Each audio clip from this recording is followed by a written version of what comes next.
এখানে ছুটে এসেছেন এই মায়াতের জানাজায় অংশগ্রহণ করার জন্য। এই যে শত শত মানুষ, হাজার হাজার মানুষ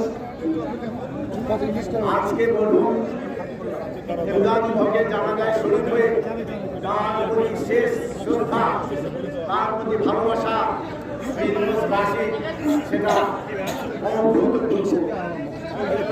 আমার বিশ্বাস আপনাদের সকলের দোয়া, আপনাদের সকলের ভালোবাসায় পরমকরুণাময় আল্লাহ তাআলা মহোদয়কে মাফ করে জান্নাত নসিব করবেন। আর আমি শুধু একটা কথাই বলতে চাই, আপনারা সবাই জানেন, সবাই ওনাকে চিনেন।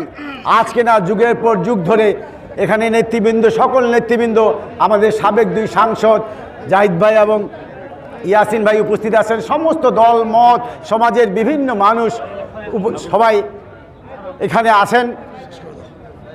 পীরগঞ্জের একটা অধ্যায়ের অবসান হলো মরহুম এমদাদুল হকের মৃত্যুর মধ্য দিয়ে।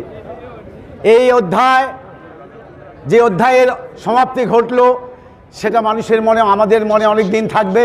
আমরা সবশেষে আমি মরহুমের আত্মার মাগফিরাত কামনা করে, উনি যদি কারো মনে দুঃখ দিয়ে থাকেন সেজন্য ক্ষমা প্রার্থনা করে আমি আমার বক্তব্য শেষ করছি। আপনারা সবাই ভালো থাকুন। আল্লাহ হাফেজ। আসসালামু আলাইকুম।